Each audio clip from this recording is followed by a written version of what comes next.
All right, guys, you've got to learn a different language. This is terminology. All right. So here's the thing. You've got to know all of this. And I'm recording it so you can go back and look at it. But this is critically important. You're going to talk a new language. If you invested before, if you've done mortgage before, if you've done anything, this is what you're going to have to learn. Okay, DSCR, like I said, you don't need to know it what it makes up. You just got to know how important it is.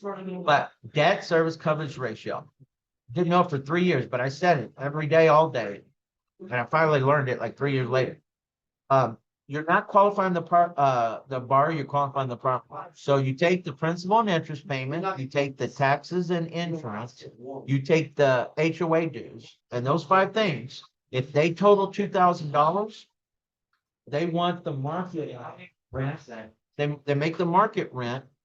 They have to be combined. So if it's $2,000 in PETA, they want the market rent or the lease to be of the two. Now, most lenders, if you have a lease that's less than the market rent, they're going to go off the less of the two. They're going to go off the lease.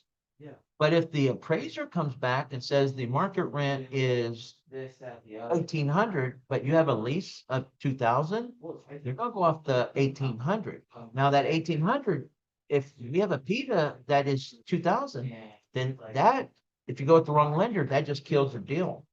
So if your principal and interest, tax and insurance, what makes up most of your payment, and any HOA dues, if that is the PETA right there, all right, then you need to have at least $1,000 in market rent, either a lease or market rent, but most lenders go up to less too. You're going to meet the bread and butter of life-changing lending. We go with the right lender. As long as you have a lease in place that you've collected at least 2 months rent, and it could be a new lease. It could be first and last month rent collected. And if you collect it and you can show the money went into the bank, because we went with the right lender, they'll go off of the lease and not what the appraiser says. Remember, when the appraisal comes back on this side of the fence, you have 2 things you need to be concerned with. There's other things you need to be concerned about. You got to get really good about reading appraisal reports.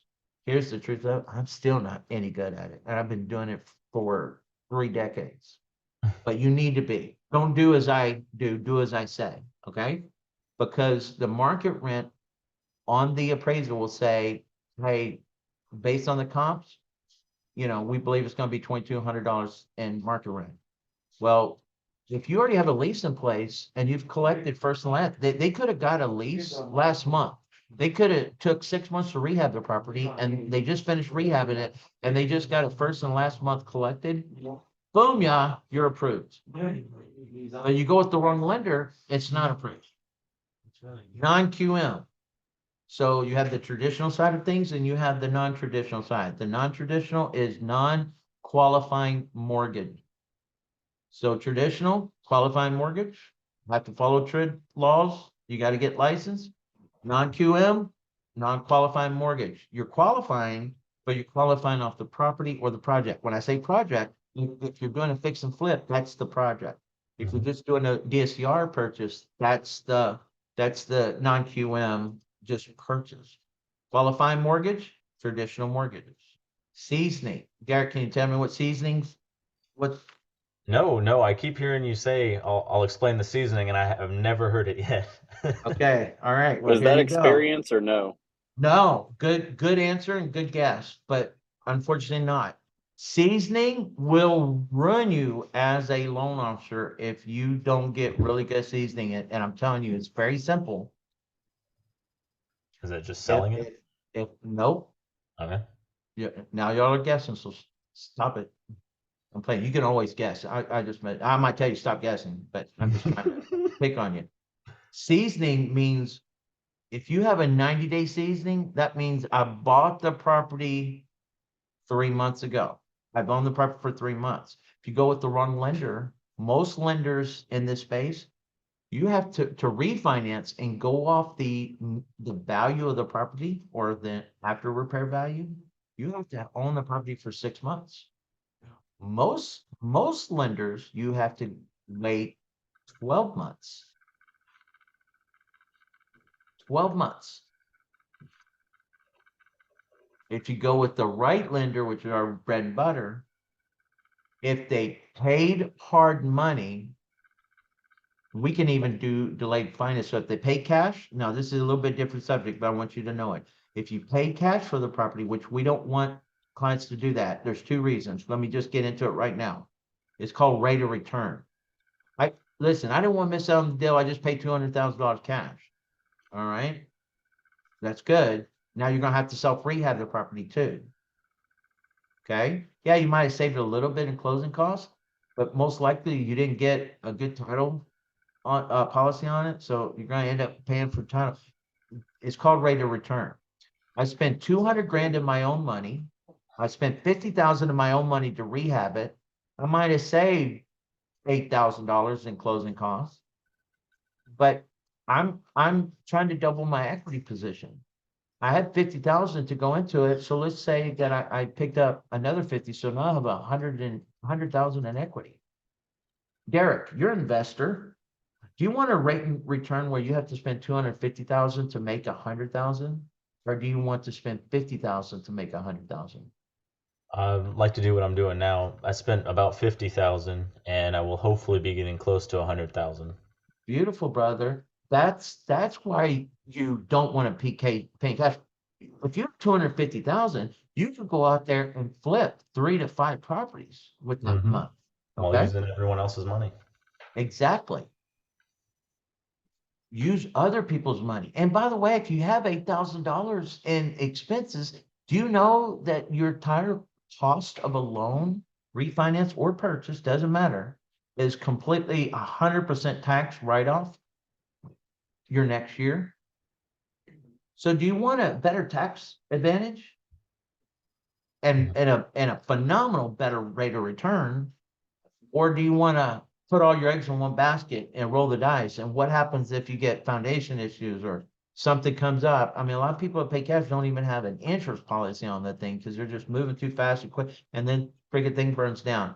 I've seen it happen. I had an investor that bought a $375,000 house and 6 days later burned down to the ground. He lost everything.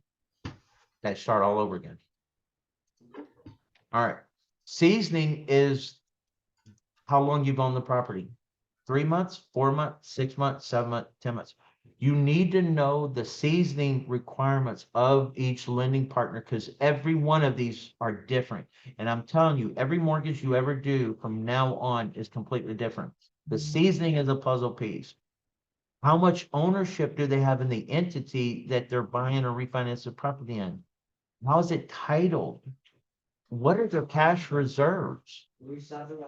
What state is it titled in? All these things, it's different puzzle pieces. And if you don't put it with the right lender, it falls apart right before closing because what happens is the account executive told me we can do the loan. No, they are. I listened to him. I Those decline. just throwing things up against the wall and see if they stick. Do. That's not the way we do business. We keep that kind of stuff from happening. But the seasoning is a critically important part of refinancing a DSCR investment company. Entity versus personal name. There for a while, you could not do any business purpose loan unless you have an entity. Now they'll allow you to do a personal name. It doesn't affect you. But if you do a personal name, obviously you own 100% of the property because it's in your personal name. If it's an entity, here's the thing. Here's a trick question for you, Casey. You have a partner. You're 20% partner. He's 80% partner. Your FICO scores are 760. His are 620. Whose FICO score do you want to go off of? The higher one. The higher one, which is yours, right? But you only owe 20%. You went with the wrong lender, and you had to have at least 51% ownership, and you already gave them the file. They already seen the operating agreement. They see the file's dead. Sorry, because we have to go up to 620, and we have to have a minimum of 680 FICO score to go with our lender. The file just came unhinged. Now you just wasted 3 weeks of your time and 3 weeks of your client's time. Well, not anymore. Thank you. Good answer. Love it. Yeah, The owner percentage is what we just talked about. If you go with the right lender, here, our bread and butter, you can have 2 partners. Derek, your FICO score is a 780. You own 20%. My FICO score is 620. I own 80%. We want to use your FICO score. Okay, Eric, because we went with the right lender, our bread and butter, we're gonna sign that you can, both of us are gonna sign that you can, you have authorization to sign for the entity. Now we get to go off your FICO scores. Thank you, you're welcome. Because you went with the right lender. They're our bread and butter. They allow us to do that. All the loans that get turned down by everybody else, not with you, because you know what you're doing. You keep these things from happening. Owner percentages, critically important. What's Is this? that the one where, like, so if he has owner percentage, it's just his FICO, it's not his credit, just his FICO, Okay, good question. Credit and FICO is the same thing. or Social Security, or the experience? I'm trying to remember where we went from that training the last couple days ago. They didn't yep. need they didn't need all the experience or everything. They just wanted to use his score, but they just had to have the paperwork for it Okay, good that he question. Yeah, owned the so you're, percentage. now we're about to talk about all the things that unhinge a file here in a minute. But you're bringing up two different scenarios, and I'm grateful that you did it. And you're asking a great question. If you go, the owner percentage is in the entity. If you go off of your personal name, you're already 100%. But if you go in entity, every operating agreement has a percentage of ownership. If you're a partner, it's going to show. If you have 5 partners, it's going to break it all down. If you go with the wrong lender, there's 5 partners. Guess what? We're going to pull every 5 partners' credit scores. We're going to go off of the lowest FICO score, and you're going to be denied. And by the way, not all 5 there's one even sign. They don't even want to sign. They just want one person to sign. They don't want to be involved in it. Okay. They don't want to sign. They don't want to personally guarantee it. Do you understand? And you went with the wrong lender because that just unhinged your file. Now you got to go find a lender that's willing to go off of what you wanted to go off of, and position and massage the file to get where you want it to go off of. That's why it's critically important to go off of.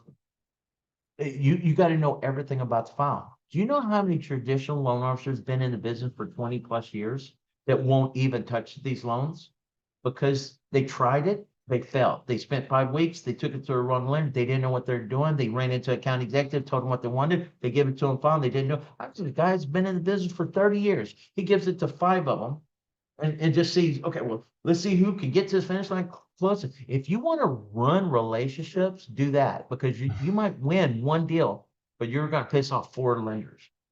You're not going to be doing that over here. That's not how it works. You just got to know this. We're going to talk about all the things on Unhinged file. We're going to answer some of your questions. So I'm not sure if I answer your question, Casey, but I promise you we're about to answer it. But when you have 2 different partners, now we're talking about you're talking about experience.